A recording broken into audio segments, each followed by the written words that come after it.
하나님께서 우리에게 주시는 말씀은 사무엘상 16장 6절부터 13절까지. 미국에서 발간되는 교육 잡지에 한 어린애가 우주선이 발사되는 모습을 바라보는 그림을 그려놓고 그 밑에 당신은 당신의 꿈만큼 성공할 수 있습니다 라는 글귀가 있다는 거예요. 미래에 대한 이야기가 기록이 되어 있다. 그리고 그 이어서 정신이 가리키는 곳으로 성장은 따르기 마련이다 라는 글이 쓰여져 있습니다. 여러분, 와트는요 끓는 물전자를 보다가 중기 기관차에 대한 꿈을 꾸었고 기관차를 만들어내었어요. 여러분, 뉴턴은 살아가면서 사고가 떨어지는 것을 보고 만유 인류의 법칙에 대한 꿈을 안고 있다가 그 이름을 만들어냈습니다. 여러분, 하늘을 나는 새를 보았던 이 라이트 형제는 드디어 비행기를 만들어냈죠. 사람들이 꾸는 꿈은 위대한 업적의 근원이 되었다. 그런 거예요. 우리가 꾸는 좋은 꿈은 놀랄만한 힘을 가지고 있거든요. 꿈이 사람을 만들고 사람이 꿈을 만듭니다. 왜냐하면 좋은 꿈은 좋은 가치를 만들어내고 좋은 사람을 만들어내기 때문이죠. 여러분, 꿈을 꾸는 순간 우리의 미래가 새롭게 열립니다. 또한 꿈을 꾸는 순간 우리도 새 사람이 될 수 있는 가능성은 높아지는 것이죠. 왜냐하면 우리의 꿈이 우리를 새롭게 만들어가기 때문이죠. 꿈은 사람을 만드는 위대한 파워가 있다. 그런 거예요. 여러분, 그런데 중요한 것은 꿈만 꾸면 저절로 꿈이 성취되는 것일까에 대해서 여러분이 한번 의문을 가져야 되지 않겠습니까? 그렇지 않다면 하나님이 우리에게 주신 꿈은 어떻게 성취되는 것일까? 이런 질문을 하면서 오늘 하나님의 음성을 듣고 하나님께서 원하시는 그 은혜를 오늘 나누고자 하는 것이죠. 사무엘상 16장을 오늘 본문을 읽었는데 한 청년을 만날 수 있어요. 그는 8형제 중에서 막내로 태어났거든요. 아버지는 그를 묘시했어요. 형제들은 그를 화창게 여겼다고요. 그는 아버지의 양을 치는 천하디 천한 낮은 자로서의 목동이었습니다. 그런데 하나님은 여러 형제들 가운데 그를 선택해서 왕이 되는 꿈을 심어주셨다는 거예요. 하나님은요, 이스라엘의 초대 왕이 누구냐 하면 사울 왕이었는데 그 사울 왕에게 너무 실망을 하셨어요. 누가? 하나님이. 그래서 새로운 왕을 세우기 위해서 사무엘 선지자가 이새의 집에 찾아가게 됩니다. 그리고 이새의 아들들 가운데 한 아들에게 기름을 부으라 하나님께 말씀을 하셨죠. 그 기름 붓는다는 말은 뭐냐면 장차 왕으로 삼겠다 그런 말이에요. 다시 한번, 기름을 붓는다는 말은 무엇일까요? 장차 왕으로 삼겠다. 그것을 말하는 거거든요. 사무엘이 이새의 집에 왔을 때 이새가 사무엘에게 보여준 아들들은 7아들이었어요. 몇 명이라고요? 7아들. 그런데 7 가운데 왕을 선택하지 않았다는 거예요. 기름 부을 자를 선택하지 않았다. 사무엘 선지자가요. 그들이 오면 사무엘이 엘리압을 보고 마음에 이르기를 여호와의 기름 부으실 자가 과연 그 앞에 있도다 하였더니 여호와께서 사무엘에게 감동을 주셔서 그 용모와 신장을 보지 말라. 이 엘리압이 누구냐면 장자예요. 근데 되게 용모가 출중했거든요. 그래서 기름을 부으려고 했더니 하나님 붓지 말라 그랬어요. 나의 보는 것은 사람과 같지 아니하니 사람을 애모를 보거니와 나 여호와는 중심을 보느니라. 마음을 보느니라. 뜻을 보느니라. 그런 말이죠. 이새가 이제 아비나답을 불러가지고 사무엘 선지자 앞을 지나가게 하면 사무엘이 가로되 이도 여호와께서 택하지 아니했다. 다시 이새가 산마를 이제 사무엘 선지자 앞에 지나가게 하니까 하나님께서 사무엘 선지자에게 마음을 감동해 주셔서 이도 내가 택하지 아니하셨다. 이새가 그 7아들을 다 사무엘 선지자 앞으로 지나게 하셨는데 이새에게 이르되 여호와께서 이 아들들을 택하지 아니했다. 그렇게 얘기를 하는 거예요. 여러분, 이새의 큰 아들은 엘리압인데 사무엘이 착각할 만큼 외모가 출중했거든요. 그러나 엘리압의 용모와 심장에 감동을 받지 않으셨다는 거예요. 나머지 아들들도 다 마찬가지입니다. 사무엘이 이새에게 또 아들이 있느냐 그렇게 이제 물어봐요. 이때 이새의 대답이 재밌어요. 아직 말째가 남아있어요. 그 말은 뭐예요? 이새는 아들 이름도 말하지 않고 말째라고 불렀단 말이에요. 별로 기대하지 않는 터로 이제 말을 했다 그런 말이에요. 그래서 사무엘 선지자가 그를 데려오라 그랬어요. 또 이새에게 이르되 내 아들들이 다 여기 있느냐? 이새가 말하되 아직 말째가 남았는데 그가 양을 지키나이다. 사무엘이 이새에게 이르되 보내어 그를 데려오라. 그가 여기 오기까지는 우리가 식사자리에 앉지 않겠다. 이렇게까지 얘기를 해요. 이새가 다윗을 데려왔었을 때 하나님께서 그에게 기름을 부으라는 강력한 음성을 사무엘 선지자가 받는 거예요.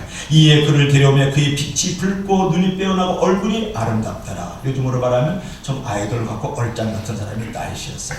여호와께서 가라사대 이가 크니 그 일어나 기름을 부으라. 그렇게 사무엘상 16장 12절에 말씀하고 있거든요.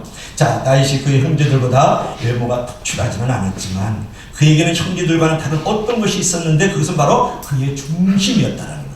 그의 마음을 누가 봤냐면 하나님이 보았다. 그런 거예요. 근데 사무엘이 그에게 기름을 붓는 순간 그 다윗에게 성령이 임하기 시작하는데 사무엘이 기름불을 취하여 그 형제 중에서 그에게 부었더니 이날 이후로 다윗이 여호와의 신에게 크게 감동되니라 사무엘이 떠나서 라마로 갑니다. 그것이 13절 말씀입니다. 자, 사무엘은 다윗에게 기름을 부은 다음에 하나님의 뜻을 전했어요. 목동이었던 다윗에게는 너무나도 엄청난 소식을 듣는 거거든요. 하나님이 너를 왕으로 선택하셨다라는 거예요. 그래서 너에게 기름을 부으라 해서 내가 기름을 부었다. 그런데 중요한 것은 당장 다윗이 왕이 된 건 아니라는 거예요. 당장 다윗이 어떤 변화가 일어나고 있지는 않았다는 거예요. 여전히 목동이었고 여전히 아버지의 양을 치는 목동이었다. 천한자였다. 그런 말이에요. 여러분, 여기서 우리가 무엇을 생각해야 될까요? 여러분이 꿈을 꾼다고 해서 우리의 현실이 당장 어떤 변화가 일어나고 달라지는 건 아니라는 거죠. 그렇지만 꿈을 꾸는 순간 우리가 미래가 열립니다. 다윗은 목동으로 일했지만 그의 가슴에는 왕이 되는 꿈을 품고 살아가기 시작한 거예요. 그 나이가 17살. 여러분 요새가 좀 비슷하지 않습니까? 한 16, 17살 때 기름을 부어서 이미 네가 왕이 될 것을 하나님이 말씀하셨다. 그럼에도 불구하고 왕은 아니지만 왕이 되는 미래의 꿈을 갖고 있었다는 거예요. 누가? 다윗이 말이죠. 그러면 왕이라는 존재에 대해서 관심을 다윗이 갖게 됐는데요. 여기서 우리가 질문해야 될 것이 있어요. 무엇일까요? 하나님은 무엇을 보시고 다윗을 선택을 하셨습니까? 그 말제, 또 천한자, 형님들은 다 집에 있는데 저 들판에서 양이나 치는 누더기 옷을 입은 지팡이나 들고 있는 그 천하디천한 목동 다윗을 무엇을 보고 하나님께서 그에게 기름을 부으사 왕이 되는 꿈을 주셨을까? 어떻게 그의 중심을 하나님께서 보셨을까? 그런 건데요. 첫째로는 하나님은 일상의 평범한 삶을 보신다는 거예요. 다시 한번, 하나님은 일상의 평범한 삶을 보신다. 하나님은요, 우리의 일상의 사소하고 하찮은 것들을 매우 중요하게 보고 있다는 사실을 여러분 아십니까? 우리는 기적을 기대하면서 합니다. 하지만 우리가 꼭 기억해야 될 것이 있어요. 기적은 우리가 만드는 것이 아니라는 사실이에요. 기적은 어느 날 갑자기 임하는 것이 아니라는 거예요. 지극히 평범한 일상의 삶 속에서 기적이 임하고 복이가 임하고 형통이 임하는 줄로 믿을 수 있기를 바랍니다. 그런 까닭에 우리가 일상의 삶에서 평범한 우리의 삶의 자리 속에서 최선을 다하는 것을 보여줄 줄 알아야 된다는 거죠. 시편은 하나님께서 다윗이 어디에 있을 때 그를 지켜보시고 그를 왕으로 선택했는지 분명히 말씀하고 있는데요. 또 그중 다윗을 택하시되 양의 우리에서 취하시며 양의 우리에서 취하시며 전양을 지키는 중에서 저희를 이끄사 그 백성 야곱 그 기업인 이스라엘을 기르게 하셨더니 이에 저가 그 마음에 성실함으로 기르고 그 손에 공경으로 치료하셨더라. 이거 무슨 말이에요? 여러분 다윗이요 양을 치고 양을 돌보고 있었을 때에 그를 이끌어내가지고 한 나라를 다스리는 왕으로 만들어 주셨다는 거예요. 믿으시면 나같이 아멘. 여러분 하나님은요 왕이 된 모습의 다윗을 택한 게 아니에요. 하나님은 다윗이 전 양을 지키는 것을 보셨어요. 그에게서 보신 것은 뭐냐면 다윗 안에 있는 성실함을 보았다 그런 말이에요. 그의 마음을 보았다 그런 말이에요. 그의 중심을 보았다 그런 말이에요. 다윗은 그에게 맡겨진 양들을 여러분 성실함으로 길렀습니다. 그는 일상의 삶에서 성실했다는 거예요. 일상의 삶에서 성실하지 않은 사람이 왕이 되었다고 여러분 성실할 수 있겠어요?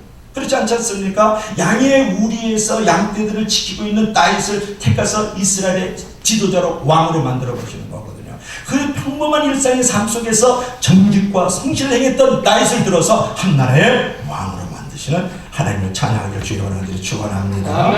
근데 다윗이 지켰던 전양은 자기 것이 아니었다는 거예요. 누구 거예요? 그의 양이 아니었어요. 누구 거예요? 아버지에 맡긴 양이거든요. 그렇지만 양새끼 한 마리에 목숨을 걸었던 사람이 누구는 다윗입니다. 여러분 사무엘상 17장에서 다윗이 사울 왕의 한 말을 살펴보면 그가 얼마나 양들을 귀히 여기고 소중하게 여기고 자기 생명과 맞바꿀 정도로 대가를 지불했는지 알 수가 있어요.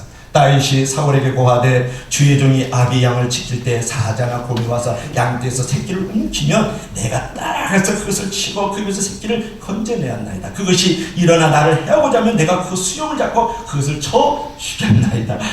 이거 참 대단하지 않아요? 사무엘상 17장 34절 35절 말씀인데요. 곰이 다가오고요. 사자가 와서 새끼 양, 그 새끼 양은 별 볼일 없는 거거든요. 거기에 목숨을 걸 가치가 있습니까? 그런데 그걸 건져내고 그가 덤벼들면 수염을 뜯으면서 그를 내동댕이 쳤다는 거예요. 내어쳤다. 할렐루야. 참 다윗은 대단하지 않아요? 여러분, 한마디로 다윗은 맡겨진 일에 성실했다. 아버지 양을 자신의 양처럼 여겼다. 다른 사람의 것을 자신의 것처럼 일했던 사람이 누구냐면 다윗이다. 다윗은 작은 일에 성실한 사람이었습니다. 작은 양 새끼 한 마리를 목숨을 내걸 정도로 한 생명을 위해 대가를 지불할 줄 알았던 사람이 누구냐면 다윗이다. 여러분, 그는 그만큼 생명을 소중히 여겼거든요. 다윗은 주어진 일에 죽기까지 충성했던 사람이 누구냐면 다윗이다. 그 맡겨진 일을 안수하기 위해서 포기할 줄 모르고 물러설 줄 몰랐던 사람이 누구냐면 다윗이다. 여러분, 하나님은 어린 다윗이 일하는 현장을 보고 계시고 지키시고 계셨다는 거예요. 여러분, 양을 대하는 그 중심, 그 마음, 그 동기를 보고 있었다. 누가? 하나님이 말이죠. 하나님 외모를 취하지 않았어요. 하나님은 겉모양을 취하시는 분이 아니에요. 하나님은 여러분의 마음을 보시고 여러분의 중심을 보시고 여러분의 동기를 보시고 여러분의 뜻을 보시는 줄로 믿을 수 있기를 바랍니다.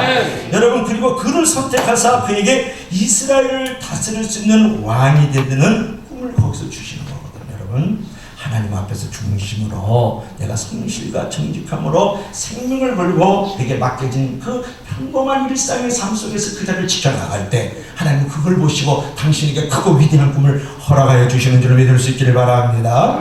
여러분, 다윗은요 견고한 손이 있었어요. 그걸 갖다가 본교하다는 말은 스키풀 핸드라는 말을 하는데 손기술이 탁월하다는 거예요. 그러니까 손기술이 탁월한 재능을 가졌던 사람이 누구냐면 다윗이었거든요. 이 다윗이 목동을 일하면서 익혔던 재능이 뭐냐, 물맷돌 돌리는 거예요. 물맷돌을 던지는 것이었는데, 양을 치는 중에 곰을 만나거나 사자가 이렇게 공격하면 그가 사용했던 것이 뭐냐면 물맷돌이었어요. 물맷돌. 그러니까 그가 일어나서 연습을 얼마나 많이 했으면 나중에 골리앗 장군의 이마에 5개의 물맷돌 가운데 하나만 딱 사용해가지고 정확하게 이 투구 가운데 있는 이 이마를 때려서 이제 골리앗을 골 때리게 해가지고 아주 골 때리게 죽여버리잖아요. 이제 그것을 여러분 너무 잘 알지 않습니까?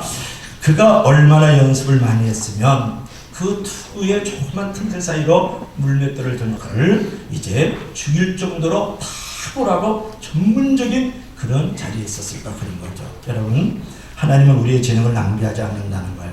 어떤 재능도 하찮은 재능은 없거든요. 다윗이 물맷돌을 잘 던지는 연습을 한 것은 양들을 지키기 위함이었어요. 그런데 물맷돌을 던져서 그것을 충실히 그것을 잘 활용을 하고 그것의 전문적인 부분에 그 영성을 가졌었을 때 그가 이스라엘을 지키는 왕의 자리에 올라갈 줄 아무도 몰랐던 거죠. 그러니까 곰이 왔어요. 또 사자가 와서 양의 새끼를 물어가면 또 못된 상인들이 지나가다가 양떼를 훔쳐가려고 그러면 물맷돌을 던져서 물리쳤거든요. 그렇게 성실함으로 그 자리를 지켰었을 때에, 그리고 내가 가지고 있는 그 재능과 그 은사를 충분히 활용을 해서 아주 탁월함을 가지고 있었을 때 그것이 나라를 지키는 탁월함으로 나타났다. 이게 중요한 겁니다, 여러분. 천하니 천한 들판의 목동이 한날에 높은 보좌 위에 왕이 되는 거예요. 무엇을 잘했기 때문에 하나님이 주신 그 재능과 근사를 가지고 생명을 그 대가를 치르면서 그 자리를 지켜나갈 때에 하나님께서 천하게 물맷돌 돌리던 그를 한나라의 왕으로서 나라를 지키는 자로 만들어 주신다. 믿으시면 다 같이 아멘. 여러분, 하나님은 우리의 삶의 현장에서요 주신 그 재능이나 그 은사를 가지고 충분히 사용하고 애용하고 이용함으로 하나님 앞에 성실히 서 있는 자를 사용하시고 꿈을 이루어 주신다는 것이죠. 그러므로 여러분, 꿈을 성취하기 위해서는요 재능을 연마하는 일에 최선을 다해야 돼요. 하나님의 어떤 주신 어떤 기술이라든지 그 은사를 최선을 다해서 정성을 갖고 탁월함을 가질 수 있도록 여러분이 만들어가야 된다는 거죠. 여러분, 재능을 연마하기 위해서는요 부단히 연습과 훈련이 필요하지 않습니까? 대가를 지불할 줄 알아야 된다는 거예요.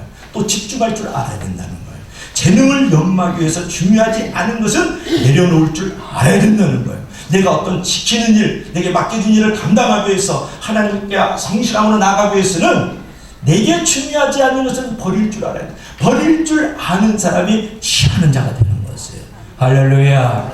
그래서 여러분을 가르치는 거, 뭐 노래하는 거, 또 밥을 짓는 거, 뭐 운전하는 거, 기타 하나님 앞에 여러 가지 맡겨진 일들이 있지 않습니까? 또 교회 바깥에서도 여러분이 맡겨진 일이 있을 때 그것에 집중하십시오. 그것을 반복하십시오. 그것을 지속적으로 하나님이 쓰실 수 있도록 만들어갈 때 그것으로 끝나는 게 아니라는 거예요. 우리가 선택만 하면요, 우리가 끈기를 가지고 꾸준히 노력만 하면 재능 한두 가지는 다 탁월하게 연말할 수 있잖아요. 문제는 우리가 너무 쉽게 포기해버린다는 거죠. 어느 초등학교 국어시험에요, 다음과 같은 문제가 나왔다 그러죠. 결심한 사람이 사고를 가지 못하고 곧 느슨하게 풀어지는 것은 무엇입니까? 이렇게 물었어요. 그러면서 선생님이 좀 쉽게 할 수 있도록 작 하고 가르치고 3 하고 가르쳤어요. 그래서 뭐죠? 우리가 다 아는 거잖아요. 먼저 작 13일이에요. 근데 한 학생이 손을 번쩍 들었다는 거 아니에요. 그 학생이 이런 답을 적어놨다 그러죠. 작은 삼촌. 작은 삼촌. 작심삼일인데 작은 삼촌. 웃는 분에게 영원한 복이 주시는 거죠. 못 알아듣는 분들이 다. 아유, 우리 귀는 좀 늦어, 목사님. 너무 앞서가는 것 같아. 우리 주위에는 작은 삼촌이 너무 많다는 거죠. 꾸준히 끈기 있게 최선을 다하는 것처럼 중요한 것은 없거든요. 작은 것이지만 지속하는 것, 집중해서 반복하는 것은 재능을 연마하는 데 아주 중요한 기술이다, 그런 말이죠. 그러니까 작은 것을 여러분 소홀하게 생각하지만 안 돼요. 그죠? 작은 것이 큰 것이 되는 거예요. 사소한 것이 위대한 것을 만들어가는 거거든요. 아멘. 한두 번의 작심삼일은 있을 수 있습니다. 중요한 것은 다시 시작하는 것이다. 이게 더딘 것이 문제가 아니라 멈추는 게 문제거든요. 재능을 연마하기 위해서는 하루하루를 여러분 낭비해서는 안 돼요. 낭비를 하지 말아라. 김남도 교수가 쓴 아프니까 청춘이다 그런 책에는 커다란 성취에 집착하지 말면서 매일매일의 작은 승부로 인생을 만들어가라고 권면하는데 한번 들어보실래요?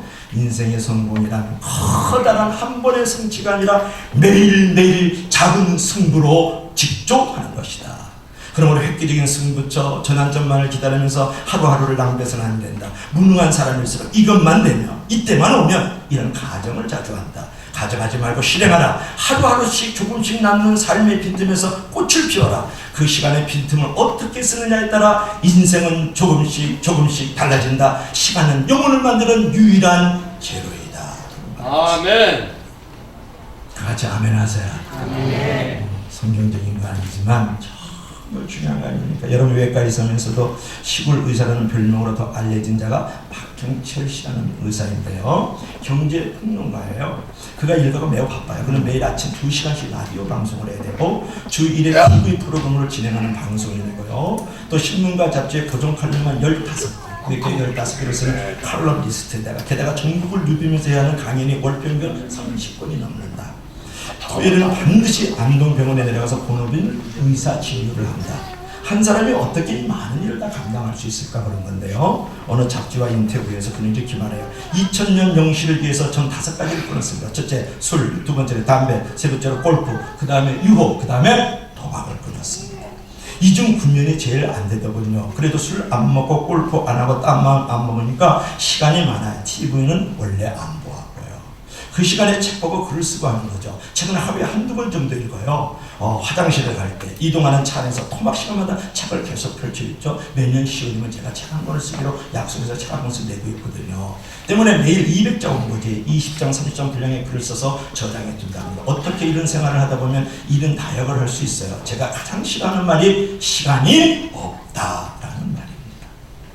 자, 탁월한 삶을 위해서 그는 술을 끊었고 담배를 끊었고 골프를 끊고 유혹을 끊었습니다. 그리고 도움이 안 되는 텔레비전을 끊었다. 여러분 텔레비전 안 보면서 텔레비전 프로그램을 진행하는 방송인이거든요. 그는 시간을 아꼈습니다. 집중하기 위해서 중요하지 않는 것, 도움이 되지 않는 것을 내려놓으면서 말이다. 여러분 내가 어느 날 기적이 오고 축복이 오고 형통이 오는 것은 그냥 주어지는 게 아닙니다. 내가 집중하고 지속적으로 반복하고 그걸 위해서 내가 불타는 꿈을 가지고 있을 때에 그 대가를 지불할 때에 기적도 오고 축복도 오고 형통도 오고 모든 이름에 뛰어난 힘을 갖게 되는 줄 믿을 수 있기를 바랍니다. 그래서 그러면서 기적은 천천히 이루어진다. 기적은 때가 차면 임한다. 그런 말이 있어요. 여러분, 다윗이 물맷돌을 가지고 골리앗을 쓰러뜨리는 것은 기적이지 않습니까? 그 사건을 위해서 사실은 다윗이 이스라엘 왕의 자리로 올라가기 시작하는 거거든요. 그 기적이 임하기까지 수많은 시간 동안 물맷돌을 던지고 던지는 연습의 날이 있었다는 거예요. 그리고 그 일에 집중하고 지속적으로 반복하고 내가 헛되이 시간을 보내는 그 짧은 시간들을 다 없애버렸다는 거예요. 양을 지키고 그들을 돌보기 위해서 물맷돌 주는 일에 집중했더니 어느 날 물맷돌 하나가 그를 왕의 자리에 올리는 거거든요. 여러분, 다윗은요 물맷돌만 잘 던졌으니까 수금도 매우 잘 탔잖아요. 그럼 수금 연주 실력도 그가 목도그리기라면서 연매했을 가능성이 높은데요. 다윗이 기름을 부음 받은 후에 처음 그가 궁에 들어가서 사울왕을 만나게 되는 것은 수금 타는 실력 때문에 그렇거든요. 다윗이 얼마나 수금을 잘 탔으면요 사울에게 임한 악신이 다윗이 연주함을 떠났다고 말하잖아요. 하나님이 부르신 악신이 사울에게 이를 때 다윗이 수금을 취하여 손으로 탄 적 사울이 상쾌하여 났고 악신은 그에게서 떠나니라. 사무엘상 16장에 있어 23절에 있다고요. 여러분, 우리는 하나님이 우리에게 주신 그런 부분들에서 매우 탁월한 영성과 전문성을 가져야 된다는 거예요. 아멘. 별 볼 일 없는 것 같지만 하나님이 그 수금 타는 일을 통해서 물맛대를 돌리는 일을 가지고 그는 왕의 자리에 올라갈 수가 있었거든요. 여러분은 지금 평범한 일상의 삶 속에서 하나님이 나를 보고 계실 때 무엇을 보여주고 있느냐는 거예요. 하나님은요 우리 삶의 현장에서 선용하는 그 마음과 그 재능을 지금 보고 계시는 줄로 믿을 수 있기를 바랍니다. 아멘. 그러면 중요한 것은 이제 그 꿈꾸는 사람들은요 서서히 무르익는 거예요. 서서히 무르익는다. 하나님은 기다리는 것을 보시거든요. 또 이제 마음도 보시고 재능도 보시지만 기다리는 것을 보시는데 하나님이 이제 다윗에게 잠시 승리를 맛보게 하시고는 그의 긴 시간을 통과하게 하시는데 그것이 뭐냐 그러면 다시 물맷돌로 골리앗을 쓰러뜨리니까 다윗은 만만이고 사울왕은 천천히니까 열받치는 게 누구예요? 지금 내가 왕인데 다윗을 또 칭송한다 백성들이. 그러니까 많이 열받죠. 다윗은 이제 골리앗 장군을 쓰러뜨리는 후에 놀라운 아주 인기를 경험하거든요. 그 인기가 하늘을 치솟는 듯 했어요. 그렇지만 그 인기는 오래가지 못했다. 하나님은 다윗을 유대 강화로 내모은 거예요. 예수님은 너 유대 강화로 나갔었죠. 모세도 미디안 강야로 나갔거든요. 하나님의 사람이 되기 위해서는 광야를 꼭 체험을 해야 돼요. 광야 속에서 내가 하나님의 사람으로 만들어질 줄 알아야 되거든요. 많은 사람은 광야를 없애달라는 거예요. 광야를. 하나님 돈을 주세요. 돈이 없으니까 광야라는 거예요 지금. 하나님 내 자식이 잘 되도록 해주세요. 자식이 안 되니까 지금 광야라는 거 아니에요. 하나님 건강을 주세요. 건강하지 않으니까 광야라는 거 아니에요. 여러분 몸이 아프고 내가 안 되는 여러 가지 상황들은 광야인데 그 광야가 하나님의 사람을 만들고 장래의 축복의 기업을 만들어가는 줄로 믿을 수 있기를 바랍니다. 여러분 광야에서 이제 다윗이가 13년 동안 몇 년 동안이요? 13개월 몇 년 동안이 13주 아니고 13년 동안 광야에서 혹독한 시련을 맛봐요.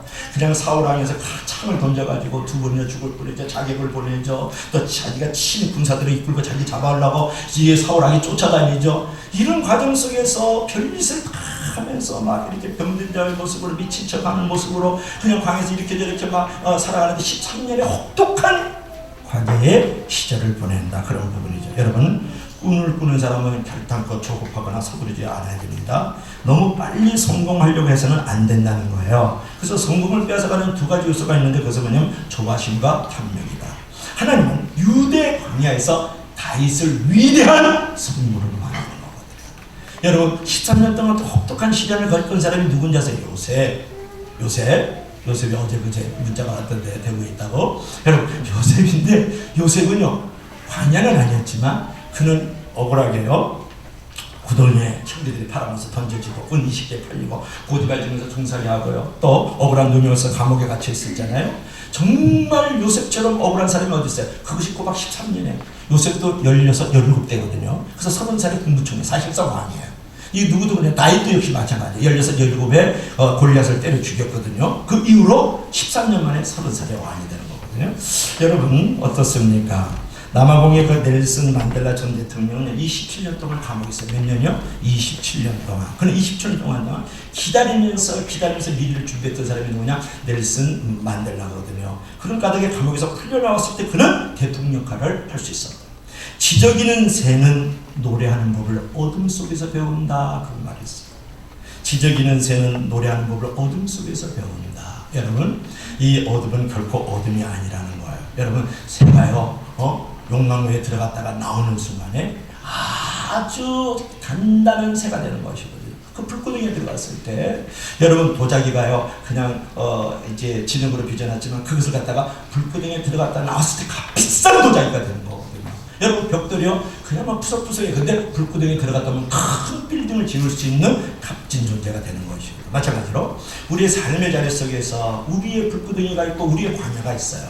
그 광야가 있을 때 그것을 아멘 할렐루야 감사로 받아주시기 주 이름으로 축원합니다. 그것은 나를 값진 사람으로, 나는 강한 사람으로, 나는 높은 자리에 올라가기 위한 하나님께서 나를 지금 만드시는 과정인 줄로 믿을 수 있기를 바랍니다. 할렐루야. 나를 만들어야 돼요. 다시 한번, 나를 만들어야 돼요. 나를. 사람들이 돈을 만들어요. 집을 만들어요. 높은 빌딩을 만들고, 사회적으로 높은 신분을 만들어요. 친구들을 만들어요. 또 좋은 어떤 습관들을 만들어요. 정작 나를 안 만들어요.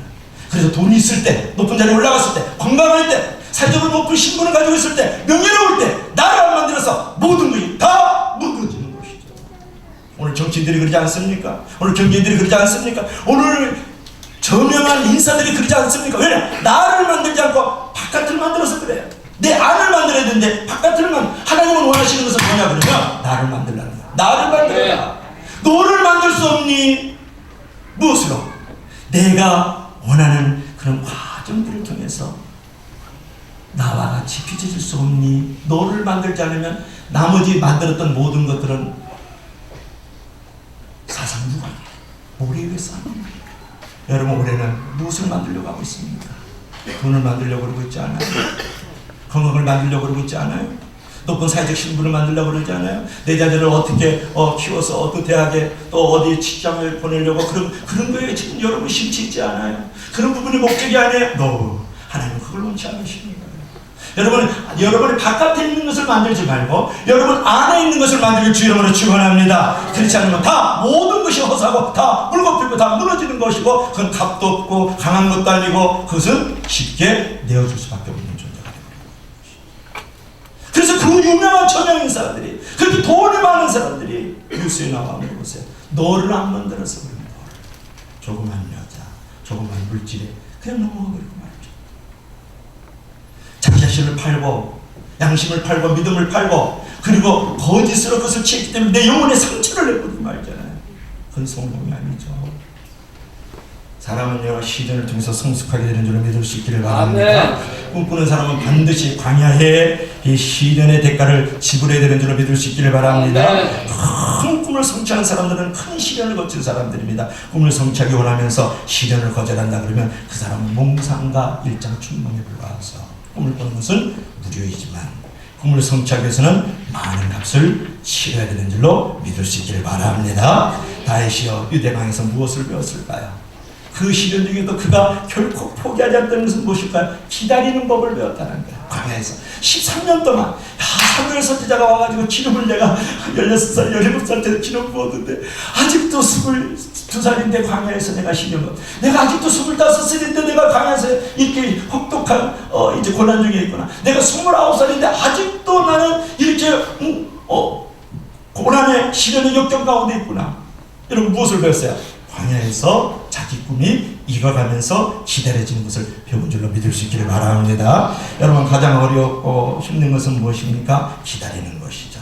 다윗은 이미 왕이 될 것을 알았어요. 13년 전에.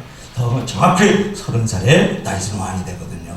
그렇지만 그는 기다리고 또 기다렸어요. 기다리는 동안에 결코 서두르지 않았어요. 하나님의 때 그 육신의 방법으로 그 꿈을 앞당기려고 그러지 않았어요. 얼마든지 사울왕을 죽일 수 있었거든요. 기름 부은 자라고 생각하고 그를 죽이지 않아요. 여러분 육신의 방법으로 얼마든지 사울왕을 죽일 수 있으면 본인이 왕이 될 수 있잖아요. 그러나 자기의 생각으로 그 꿈을 성취하지 않았어요. 하나님의 때 하나님의 방법으로 하나님의 생각으로 반드시 하나님이 주신 꿈이니까 완성되리라고 믿고 기다림이 그를 구원하고 기다림이 그를 높은 자리로 만들어간 줄로 믿을 수 있기를 바랍니다. 그래서 우리들도 우리가 꿈을 가졌을 때 성취가 빨리 되지 않았을 때 우리가 가져야 될 자세는 뭐예요? 기다립니다. 기다림은 꿈을 이뤄가게 하고 기다림은 그 꿈을 계속 유지하도록 나를 만들어 간다. 아멘. 그래서 여러분 요셉처럼 13년을 기다리면서 꿈을 꾼 사람이 있습니까? 없지 않습니까? 모세처럼 미디안 광에서 40년의 그 꿈을 이제 이루기 위해서 기다렸다는 사람은 없잖아요. 올 한 해도 기다림으로 꿈을 이룰 수 있는 승부를 갖기를 주님으로 간절히 축원합니다. 아멘. 이제 오늘 결론을 맺어야 되겠죠. 여러분 아주 소박하지만 가치 있는 삶을 추구했던 한 노인의 이야기를 드리면서 오늘 말씀을 마칠까요? 파멜라라는 그런 노인의 이야기예요. 매일 아침 저녁으로 동네를 돌면서 쓰레기가 빈 깡통을 줍는 이 노인이 있었어요. 팔순을 훌쩍 넘긴 이 만델라, 이제 파멜라는 이 노인인데요. 그가 비가 오나 눈이 오나 덥거나 뭐 춥거나 하루도 빠짐없이 같은 시간에 동네 주변을 다니면서 쓰레기와 빈 깡통을 주는 거예요. 폐를 주워서 어디론가 가져가요. 나는 팔순을 훌쩍 넘긴 노인이 누가 시킨 것도 아닌데 매일같이 빈 깡통을 주우러 다니는 이유가 궁금했다. 당신은 왜 굳이 이런 힘든 일을 하고 있죠? 그가 남은 깡통을 맞아 주워 담으며 이렇게 대답을 했다. 지금 내 상황과 일치할 수 있는 건, 할 수 있는 의미 있는 일이 무엇일까 고민하다가 생각해야 된 거예요. 아니 어떤 의미가 있나요? 지금 빈 깡통 폐지를 줍고 있는데요. 빈 병과 깡통을 주워서 팔면 약간의 돌이 생기거든요. 그 돈을 내가 머무는 이 복지센터에서 고생하는 직원들에게 감사 헌금으로 기증하고 있어요. 빈 깡통을 치우면 주변 환경이 깨끗해서 좋고 동네 복지사업에 조금이라도 도움이 되어 이제 보다 나은 환경을 만들어내니까 좋죠. 다른 사람과 함께 누릴 수 있는 이것처럼 의미 있고 가치 있는 일, 보람 있는 일은 없다고 생각을 해요. 나는 불현듯 그가 누구인지 궁금했다. 그런데 당신은 여기 오기 전에 무슨 일을 했습니까? 그가 빙그레 웃으며 말했다. 저는 정치학 교수였어요. 대학에서 헌법을 가르쳤다. 여러분, 우리 모두가 다윗과 같은 사람이 될 수는 없어요. 다윗처럼 큰 일을 도모할 수는 없을 줄 몰라요. 그렇지만 파멜라 노인처럼 가치 있는 꿈을 꿀 수는 있지 않습니까? 우리가 하고 있는 이 작은 일을 통해서 하나님이 하시는 큰 일을 이룰 수 있는 자는 될 수 있지 않겠습니까? 네. 여러분 올 한 해 2016년도를 맞이했어요. 하나님 우리 각자에게 가치 있는 꿈을 꾸라고 도전하고 있어요.